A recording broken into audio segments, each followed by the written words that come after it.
kurikirana igice 6 c'inkuru y'urukundo wa Happy-Ric Family. Nkuko mwama mubikurikirana kuva ku gice ca mbere, iki kikaba ari igice 6, kikaba ari igice gitangaje cyane, kikaba ari igice giteye igomwe, kikaba ari igice kiryoheye ijisho. Ndabasabye mwese kubikurikirana kuko ibi bice uko byagiye bikurikirana birimo inyigisho zitandukanye.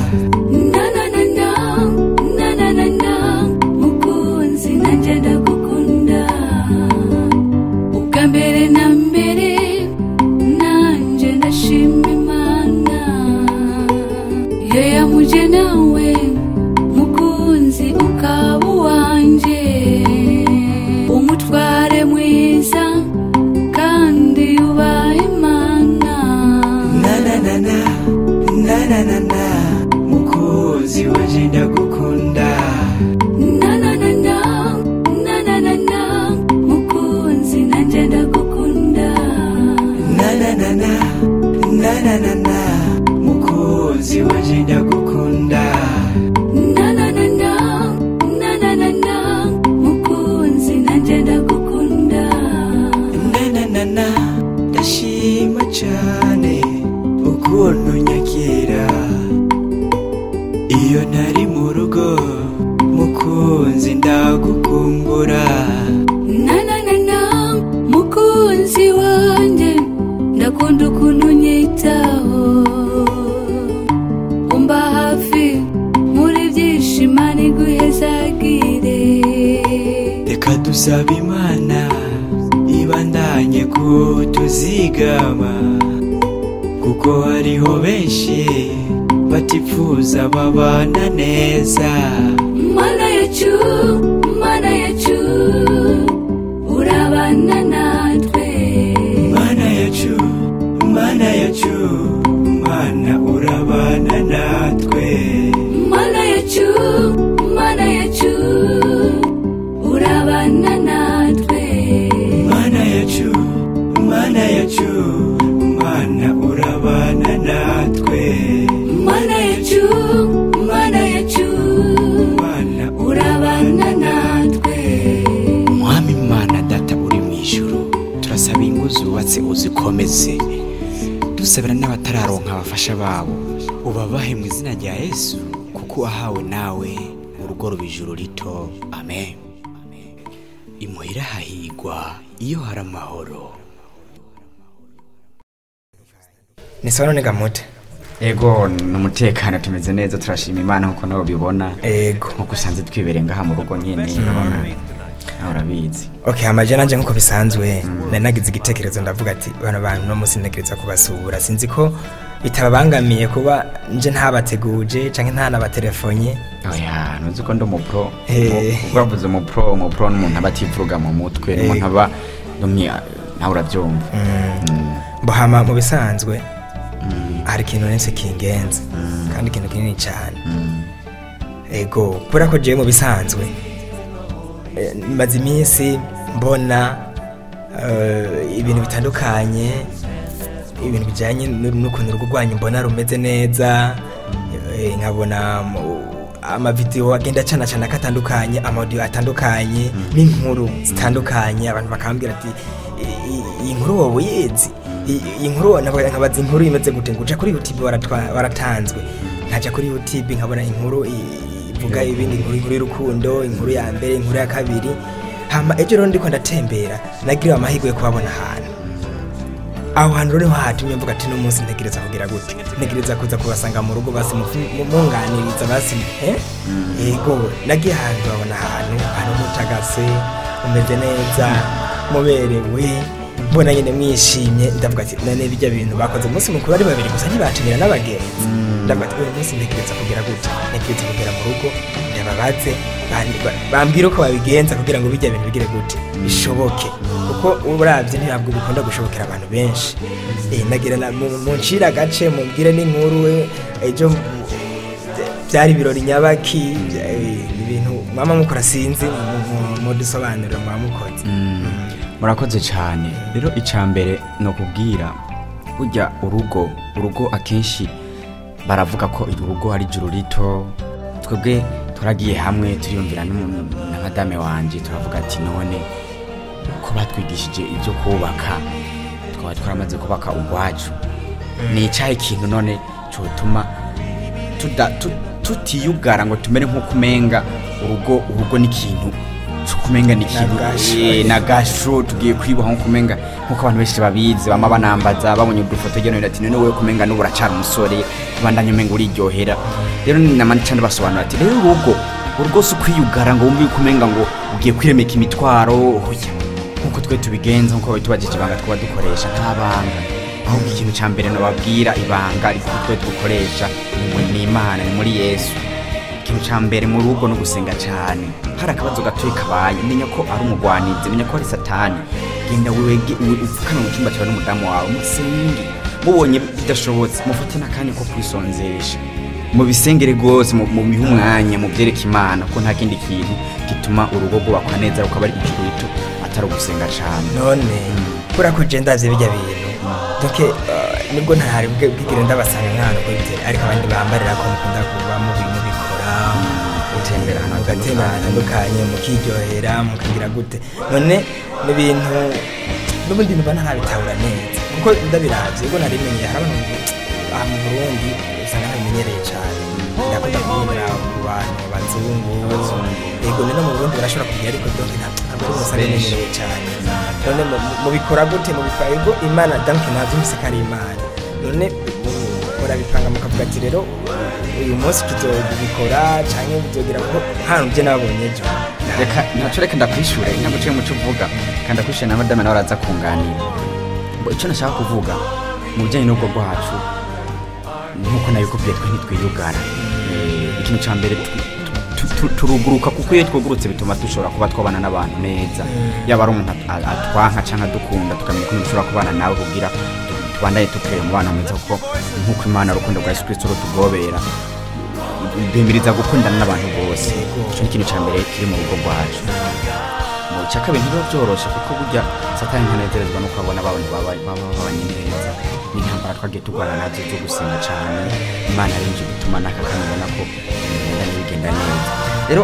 akavizite kejo aho twagiye gutembera akenshi iyo mu rugo rwanje na madame wanje iyo twifuza kugira nk'imigambi kanaka y'ibintu by'urugo rwacu tubigirira aho nyine muhira turavuga reka dufata akanya ko bino bintu bari by'agaciro tugenda ahantu hatuje twicare dutere inkuru tuganire tuvuga ati none madame kazuza kacu gute bimeze gute hama tukandika turavyagenda tukavyandikamwo tukavuga ati reka uyu mwaka ko tugiye kwinjira mu ndi mwaka tuzokora ibi tuzobize bigenda uko kubera ko jewe ikintu cya mbere nashize imbere madame ndamubona nk'uko turi umwe. Si byiza ko no kwikorana ibintu numve kumenga ngo nuko ngundi umugabo numve ko ndamuhamagara tukagendana tukicara nk'uko wabibonye hajya imbaraga fana twarose tukagasangira hama tukaganira ku by'imigambi yacu bijanye n'urugo rwacu tukabona ibibi tukavuga ati ibibi no kuvyenyora tukafata tukagenda kuri byiza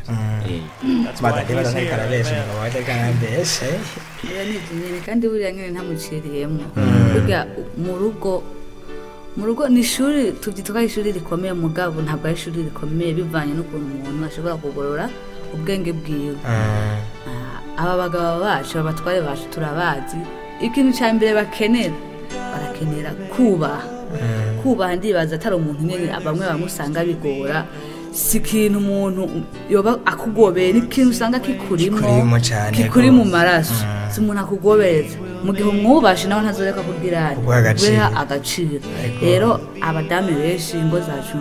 zikunze kumera nabi bituvuyeko nk'akarorero ugasanga umutware wawe aratashe sinzi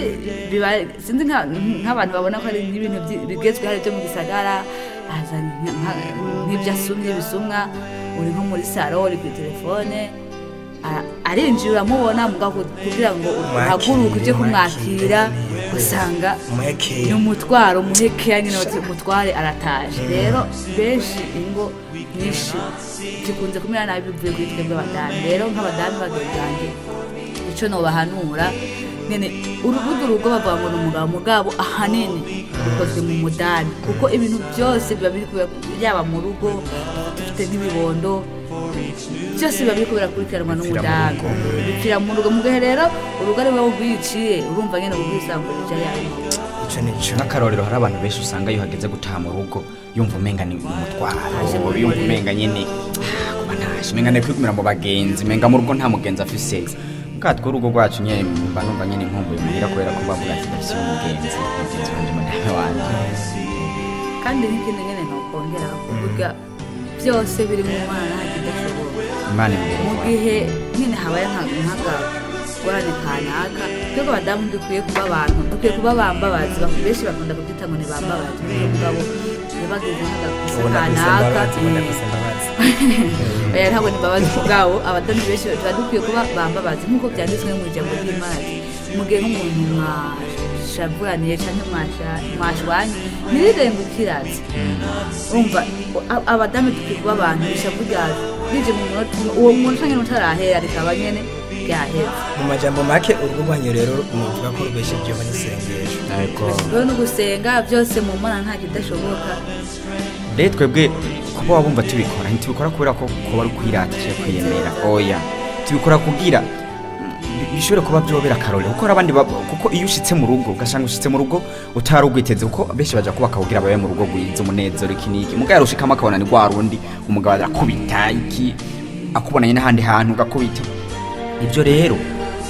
sibyo biba bikwiye kuba mu rugo twe tubigira kugira bibere akarura abandi bantu inyigisho nabo kuko tuba twifuza ko nabo byo bigenda nabi tuba twifuza ko nabo bohinduka bakabana neza nyakubana kuko burya urugo ni juru rito kandi mu rugo iyo bimaze kwanga biraduga ugasanga bibana no ku gihugu birashikayo canke nk'aba bantu usanga basenga bihera mu rugo gusa hari ikibazo nagira ndabaza bane mu rugendo rw'ejo nimba atari nawe abantu bashobora kwibaza bane bari abantu bafite amafaranga menshi nagira ndabaza urugendo rumwe gusa urabona ko muradepasa mukava aho mwahora mukaja ahandi hantu mubwira abantu ko kumufata akantu mufata amasanamu mukagira donke ubatwara amafaranga angahe namba atari banga mumfasha mukambira kuko bisa nk'aho abantu ngo ntibabona umuco hari abantu bafite amahera menshi bari abanza bizatunga abambere urumva kubera ko baraba bakabona birenze bakabona kugira babishike ko byogorana hakaba n'abandi usanga bibaza ngo none bari abantu kweri bafise urujijo rutano kuko naje byarantunguye ngiye kuri YouTube ndarabiye cyane ndavuga ati none ko nzi nk'ifilme amahera itwara ndavyere ibi bice aba bantu nabakire ku rwego rugana gute ndakwishuye kico wajije ibice muzamuragira batwara amafaranga ngahe yangana gute ndabona umenga wifuje kuyamenya uko angana ariko ntabwo twoshobora kuyakubwira ibyo nibanga ryacu narakimye mu gihe muri mu rukundo mwikundaniye byose mubitahura kumwe nubwo yo 220 canke 30 canke 50 n'ikindi namunganira madame nuko twaragize n'Imana donke usanga hari ingarone zimwe ubusanga tuba dufise ko nka je mu producer mbo hari ibintu bimwe usanga mba mfise abagenzi burya nibyo ndena kubarira kugira abagenzi nibyo bintu bya mbere bituma no mu rugo haguma hari umubano mwiza kuko hari ingo nyinshi usanga zimaze kubaka abagenzi bahora bazigenda badashobora kugaruka kuzigendera kubera bivaye n'ukuntu bavuga ati ibyo mugore warakaze naragiye ndaba nabi ibyo ntazi kwakira abashitsi ibyo kanini bikunda kwica ingo z'abantu wasiruka gusukana umugore uguhera hasi jendi bukantu hari hano twigeze kugenda nyene ugasanga umenga umugore anakubonye gusa winjiranye birato mu nzu kamenga yo gutabira ukumva none umuntu imeze gute ku buryo wenyine atani ryaravuga gusa bo bamaze kwibwira ati uyu muntu sinzogaruka ujya twebwe nyine tubona dukora ego biratwara uburyo kandi butari bukintu bwabo twamaze kubiha turi hakanya bavuga ati iki kintu ni budget iki kintu ni budget kubera ko twe dukorera ku rutonde ni byiza mu rugo ko umubare wese ni bari kanyumva iyo zarakora ibintu ku rutonde wowe ariko muze kire kuganira waje kutugisha nuko wari wese yokora ibintu biri ku rutonde kuko ukoze ku rutonde bavuga ati aya namahera ya store aya namahera y'umugambi aya namahera ntabwo ari make insorosoro bugiye kurikoranye kuko sukuvuga ko abantu benshi bafise uburyoya ejo hari akantu namye ndakurikirana bavuze ati abantu benshi babayeho kubwo usanga bashaka kwigira ibintu by'ibihangange no gusuzugurana n'ibindi ngafise ibintu yabona nk'uno musi yakubise umuroni ku mufuko agacumva umenga abantu bose bagenda bahonyora mugabo ashatanga karori ati iyo amahera heze ukazosanga uwo muntu umunsi umwe nta na demira afise mu mufuko ariko ugasanga akabasumbwa bace batanga karori ati wa muntu abasumbwa nujya muntu bajya abantu baterura imizigo bana atera imizigo atapakira umuduga hageze saa 4 ukaza gusanga ifite 2000 urumva abasomba wa muntu kure niyo nicyo gituma rero wari wese mu buzima bayemo yumve ko akwiye gukora afise urutonde yandika n'ahantu kuko no mu rugo ni byiza iyo mugiranye habaye akantu kakana ni byiza ko mukandika kubyo ejo n'abana banyu bazanye ati abavyeyi wacu bagiye bubakira kwibiri ushenyibutse n'akandi kare bamujyamo umwe yarasama yari kigura arambira ngo urazigamanye kumbi cyanje ubisubya iyo ni 10 tujya mu ndamira kubera ikintu nk'icyo arambwa ati igihumbi cyanje ndarandakiriye ariko ubu ntagize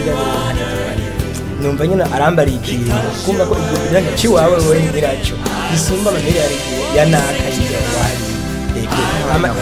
ikinagana nanjye nagenda amasaha umuntu afite abagenzi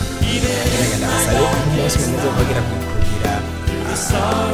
akandi kajyo nkaka ikiganiro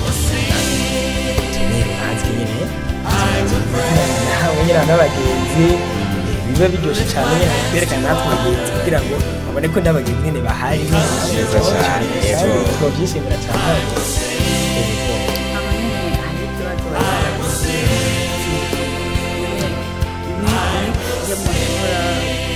ikintu mushobora kubwira abandi bantu kugira ingo zawe zigende neza cyane zigende nk'uko bipfuza nakubwiye buri kintu cyose cya mbere ushira Imana imbere kandi cya kabiri kuguruka mu mutwe ndavuga nk'akarorero byinshi nababwiye twe abadame byinshi biratugarukako usanga umutware wawe akora ahantu kanaka nyine bibaye n'akazi akora hari igihe anacererwa za saa 6 wahora umuziga kuko asanga pashe saa 7 saa 8 utangura kwibwa tesi y'umugabo wanje yavuye he havuye mu biki ugatangura kumwenuba mu gihe umudamu utanguye ko atashi joro byagenze gute mugana atanze karorero biravana na business kanaka abakora mu gihe mu buzima bwawe mu mibereho yawe mu rugo rwawe usize Imana imbere nta kidashoboka ego arashobora kugenda akazoja mu bindi vyiwe nyene bituma nawe bitaguhimbara mugabo fendo figihe n'igihe nicagera warasenze warapfukamye byose ukabihereza Imana ukazosanga yamakosa yagiramo aragarutse araheze cyo namwunganira Jesse ntayijora mugabo kandi nkeka nk'abandi bantu gusa icyo nokungana ku ico kintu cyo gutayijora ushaka kubaka urugo rwawe neza ni byiza ko umenya ukuntu ububaka kandi hanini mu gusenga kuko umudamu iyo umujanye mu bintu byo gusenga cyane arubaha Imana kuko umuntu yubaha Imana ntajya hejuru nk'umuntu atubaha Imana kuko umuntu yubaha Imana uzosanga yubaha uwari we wese uzosanga mwubaha mugabo umuntu adasenga kweri avuga nyine ataco yinona kuko ntabwo wowe utubaha Imana ngo baha umugabo kandi umugabo umuhabwa n'Imana urumva n'ibirahije uwo mugabo wari wese arafise uburenganzira afise ubushobozi bwo kugira hindura urugo rwiwe ruba umunezero kuko nta kintu kimwe kinaniranye n'umugabo n'umutwe w'urugo umaze kubura umutwe w'urugo bikunaniye gerageza wicare usenge urugo rwawe utegura amasengesho n'umudamu wawe burya ntubone n'igihugu cy'u Burundi kimeze neza nikora amasengesho dushimira abanye n'icubahiro bagenda bakurikirana bashize imbere gusenga harano nabonye handitse Imana umwami bikashibandanya yumva batangura Imana mu byo byose rero no mu rugo mu gutangura Imana imbere yego cyane murakoze cyane abandi bashimiye kwigoro mwagize mukemera ko tuganira kubera ko mwari kwa musi bindi ko mwari kujako sinzi ko nabacereje mu mbabarire cyane mu bisanzwe ndibaza ko yone umuryango wa Happy-Ric Family nkaba mbona nyine muri abantu bameze neza batagase kanatsinda n'ibyo mukora n'ibintu bishimishije amaso y'abantu biryohera amatwi abantu bagakurikirana ni benshi cyane hama sinzi ko hari akajambo burangiriza ko hanyuma nambara ko gushima cyangwa nambara ko guhanura ukagira icyo ubari abandi kugira ngo nabo nyine bashobore guprepara ingo zabo namba hari abipfuza kubaka bamenye ko bazokubaka bibakwigiye ko canke n'imbara bubatse bashobora kuba bohindura bivanye n'ukuntu babanye nabo bakabonka bahari kujambo babarira abamukoze cyane baturangira ikiganiro kuko mu masaha arageze akanyuma narangiriza ko ikintu ca mbere nabyo nababwiye subuhinga si ubushobozi ahubwo twese tugenda tubirabira ahantu kuko natwe bino bintu kugira tugende tugira inkuru nuko twabiboneye handi hantu tukabona ko batiyugara binezerewe baguma bakina bagira iki mugabo ino uzosanga abantu benshi atasha umugabo abaze ati nta n'umuntu je yemerewe no kunkora ko ikindi umuntu umugore ananyegereye nsanze yanyegereye n'ingorane umugore nta kumusekera oya urugo nugo umunezero urugo ni ijuru rito bavuze ijuru rito nuko rwari mu Imana rero nobwira abantu bose ko bo kumva ko bakwiye kubaka ingo z'ijuru rito n'udafise urugo rw'ijuru rito agerageze agira ishaka ryo kurondera urugo rw'ijuru rito kugira bibereho mu munezero udahera kugira ko Yesu Kristo niyaseka ku bicu azasange baramukoreye n'abamukomotse ko bose n'imiryango yabo yose kuko abantu benshi uzosanga imiryango itubahana idahuza itagira kubera biturutse ku rugo ugasanga ngo baragabaye amasafuriya ngo ibiki n'ibiki ugasanga niba ari umuntu yaje kubiwabo habaye gatatagiye yagiye ibyo byose n'ibintu biva kubera kudasenga umuntu asenga yumve ko byose bishoboka mu Mana byose bishobokera mu Mana apana bushobozi natwe sinavuze ko ari ubushobozi bwacu n'ubushobozi bw'Imana turashimira Imana cyane hama akanorangiriza ko mu kwinjira kora ko ninjiye ndabatunguye byabaye ngombwa ko tubanza gusenga naganda basaba umuco munasenga fashe muri no sengesho kugira ngo natwe tugira dufate urugendo Imana ije ko tubona namwe ibandanye zigamanira urwaye neza cyane sawa ego ndaminana ko tukagasengeresha dushimye turagushimiye Mana uhoraho mutanga ubugingo ni n'ubuntu n'imbabazi nyinshi kuba wabanye natwe ukaba twemeye ko dushika muri uyu mwanya n'isaha tukimwe mu z'umwuka w'abazima izina ryawe niyagucubahiro amen turagucumura ko mu buryo butandukanye ubu na buriya turagusabye kugongo n'imbabazi udahote duharure izobukoze amen turakweretse aka kanya twari tumazemo tugo turaganira ukuntu nyine dukwiye gutunganya ingo zacu turagusabye n'abandi bose yaba imisore yifuza kubaka uzubaha ingo nziza n'abazirimo bose batunganiriza kuko byose muri wewe birashoboka turagusabye bane natwe byo gushobozwa nawe byose n'ibintu kugomba mu izina rya Yesu Kristo amen iyi ikaba yari inkuru y'urukundo igice cya 6 ndabasabye kuyikurikirana murindiranye n'igishika izokurikira murakoze